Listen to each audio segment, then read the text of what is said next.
My name is Sarah Lynn, and I never planned to become a secret millionaire while working a day job at TechCore Solutions. But sometimes the best success stories happen when no one's watching. The quarterly review meeting at TechCore was always a spectacle. Marcus Wright, our VP of Product Development, loved using these sessions to establish his dominance through carefully orchestrated humiliation. Today's target? Me. I sat quietly in the back of the conference room, my laptop open to a project proposal that Marcus had rejected 6 times in the past year. Around me, 40 coworkers shifted uncomfortably in their chairs, already sensing what was coming. And now, Marcus announced, his voice dripping with false concern, let's discuss our challenging projects. He clicked to a new slide, and my heart stopped. There on the screen was my proposal for an AI-driven personal finance platform. Sarah Lynn here, he gestured toward me with an exaggerated flourish, has spent countless hours developing what she calls revolutionary financial technology. Would you like to explain to everyone why this project has failed to meet even basic viability standards? I felt every eye in the room turn to me. 3 years ago, this kind of public shaming would have made me crumble. But that was before my late-night coding sessions turned into something bigger than anyone at TechCore could imagine. Actually, I said calmly, closing my laptop, I prefer to wait until tomorrow. The timing will be better then. Marcus's smirk widened. Ah yes, always waiting for the perfect moment. This, everyone, is why some people will never succeed in tech. They can't execute. They just dream. The room filled with nervous laughter. Marcus lived for these moments, building his reputation on crushing others' ambitions. What he didn't know was that his repeated rejections of my project had been the best thing that could have happened to me. It started 3 years ago during my first pitch to Marcus.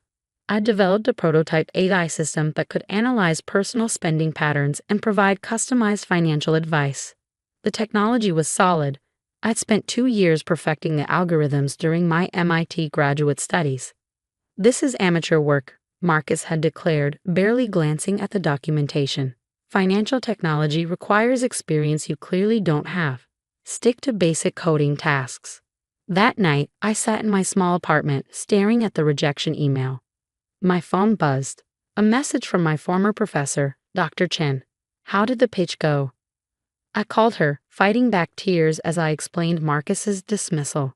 Her response changed everything. Sarah, remember what I taught you about market disruption? Sometimes the biggest opportunities come disguised as rejections. If your current company can't see the potential, maybe it's time to build it yourself. But I don't have the resources, I protested. Starting a fintech company requires millions in capital. Meet me for coffee tomorrow, she said. Bring your prototype. That meeting became the foundation of everything. Dr. Chen introduced me to James Wang, a venture capitalist who specialized in fintech startups. He spent 3 hours grilling me about the technology, the market potential, the competition. Your AI architecture is unique, he finally said. Most fintech platforms use basic pattern recognition. Yours actually learns and adapts to individual financial behaviors. How much do you need to build this? $2 million for initial development and testing, I replied, showing him the detailed budget I prepared for Marcus. Another $3 million for market launch and scaling. James nodded, making notes.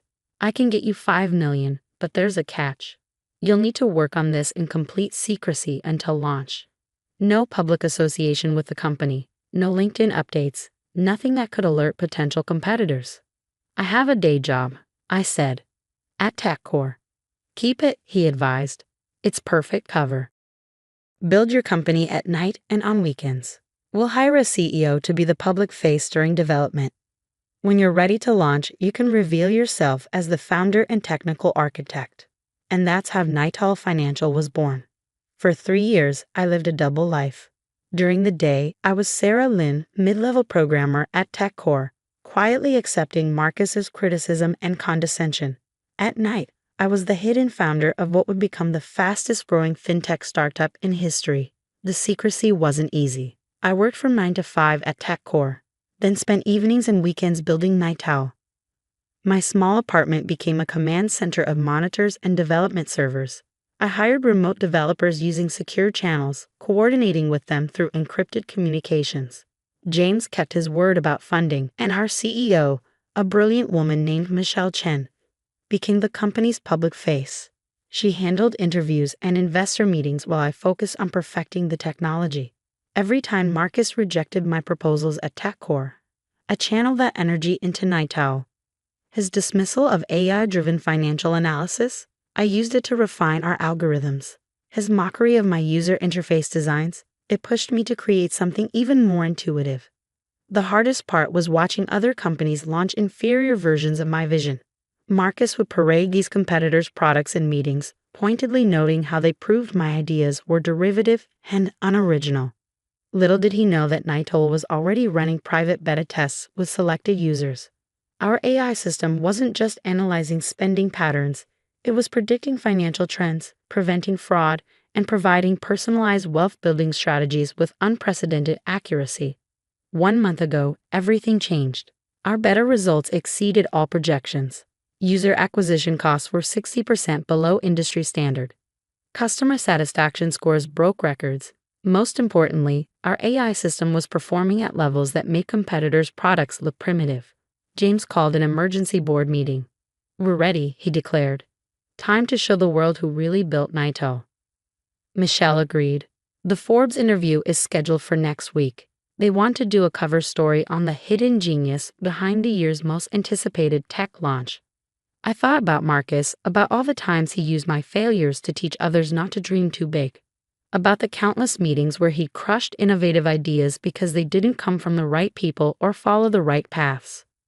"Do it," I said. "It's time."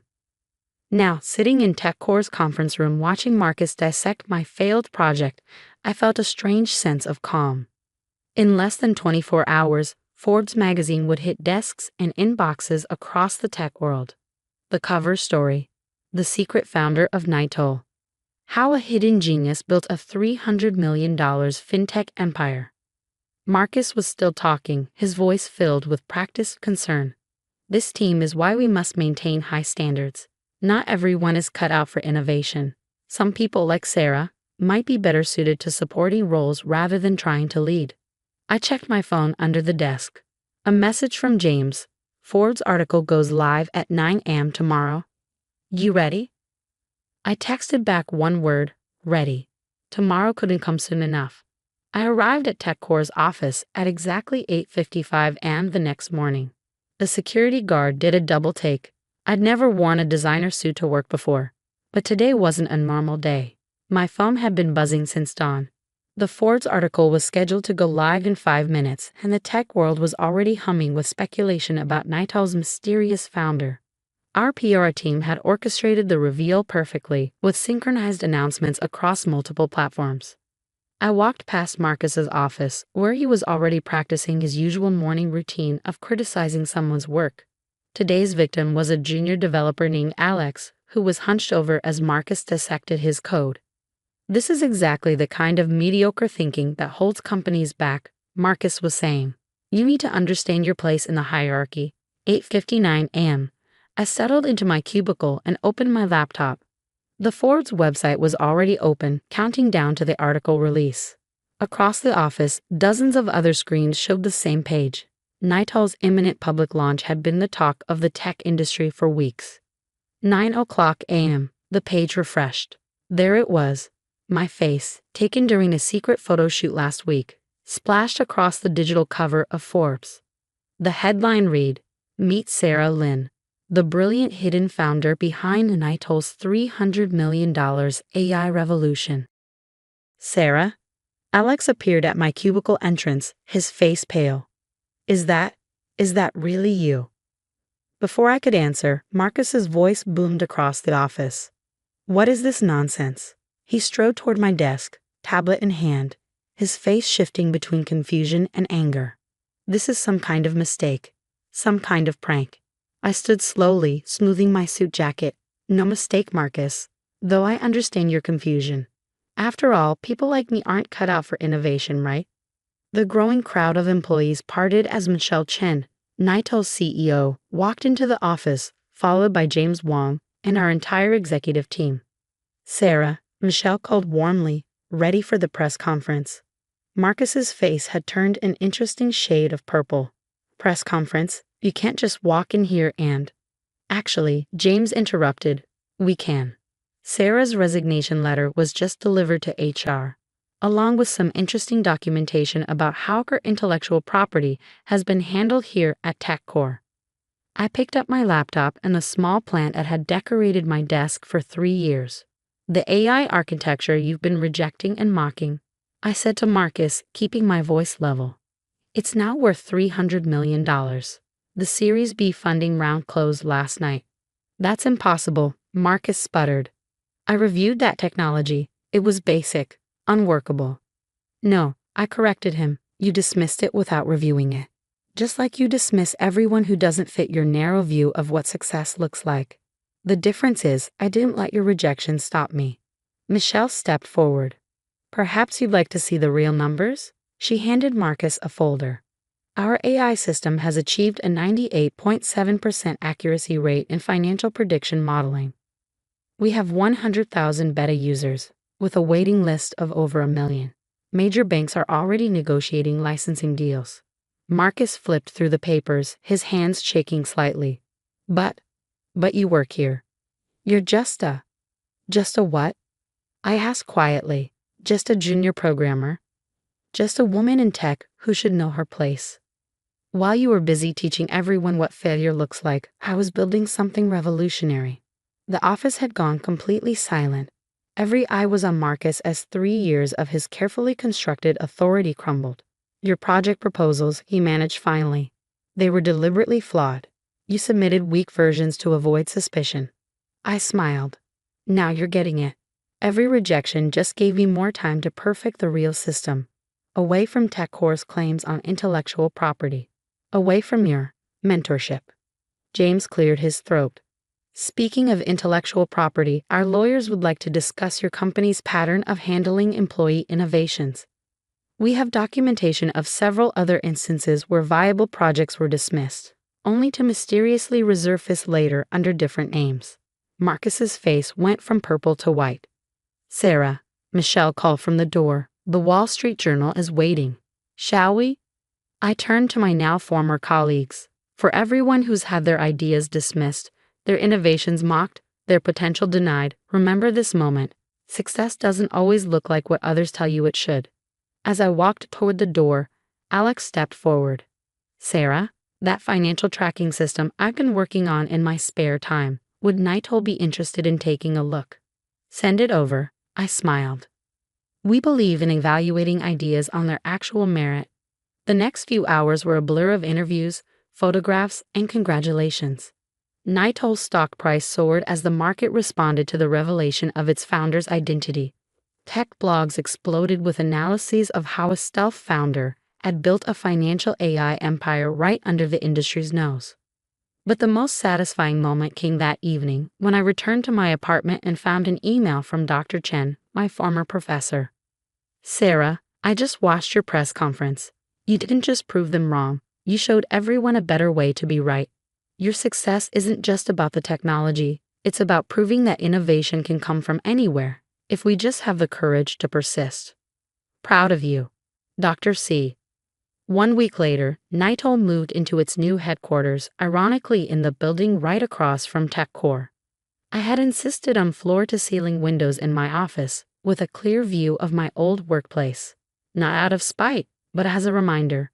On my desk, I kept a frame containing Marcus's last rejection email of my project. Next to it sat the Forbes magazine cover. Between them stood a small plaque with words I'd had engraved after our launch. Success isn't about proving others wrong. It's about proving yourself right. The aftermath was more significant than even I had anticipated. Marcus resigned from TechCore 3 months later, after an internal investigation into his handling of employee innovations. Several former colleagues joined Nighthold, bringing fresh ideas that had been suppressed under his leadership.